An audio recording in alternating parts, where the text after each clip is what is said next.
ડુંડાળા દેવ ગણેશજીના આગમન સાથે નસવાડી રામસેના ગ્રુપ દ્વારા પ્રથમ દિવસે જ લંબોદરના વધામણા કરવા માટે વિશાળ આગમન યાત્રા કાઢવામાં આવી હતી।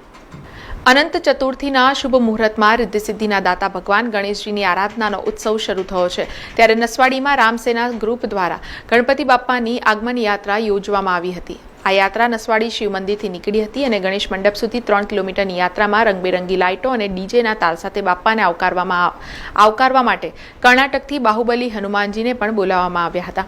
આ મૂર્તિ 23 ફૂટ ઊંચી અને 3 ટન વજન ધરાવે છે। છેલ્લા 4 વર્ષના સમયથી ગણપતિની સ્થાપના કરતા આવતા આ ગ્રુપ નસવાડીમાં મોટા ગણેશ મંડળો પૈકીનું એક ગ્રુપ છે, જેમાં મોટી સંખ્યામાં ગણેશ ભક્તો જોડાયા હતા। નસવાડી નગરની અંદર ભવ્ય શોભાયાત્રા કાઢવામાં આવી હતી, જેમાં હજારોની સંખ્યામાં લોકો જોડાયા હતા અને કર્ણાટકના ફેમસ બાહુબલી હનુમાન દાદાને પણ બોલાવવામાં આવ્યા હતા। અને હર વર્ષની જેમ આ વર્ષે પણ ગણપતિ બાપાની ભવ્ય શોભાયાત્રા નસવાડી નગરમાં અમે કાઢી હતી અને આ મૂર્તિ 23 ફૂટની છે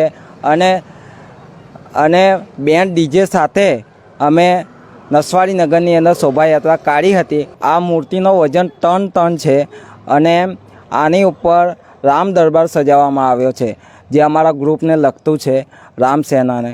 છેલ્લા 4 વર્ષથી આ ગણપતિ બાપાની અહીંયા સ્થાપના કરવામાં આવે છે અને અહીંયા આ જે મંડપ જે દેખાય છે એ વિજયભાઈ જે છે તે હર વર્ષે આ મંડપની સેવા આપે છે અને આ શાંતિપૂર્વક અમારા રામસેના ગ્રુપ દ્વારા આ શોભાયાત્રા નસવાડી નગરમાં નીકળે છે હર વર્ષે। સમાચારોના સતત અપડેટ માટે TNN ન્યૂઝને YouTube પર સબસ્ક્રાઇબ કરી બેલ આઇકોન પ્રેસ કરો અને અમારી સાથે જોડાયેલા રહો Facebook, Instagram અને Twitter ઉપર।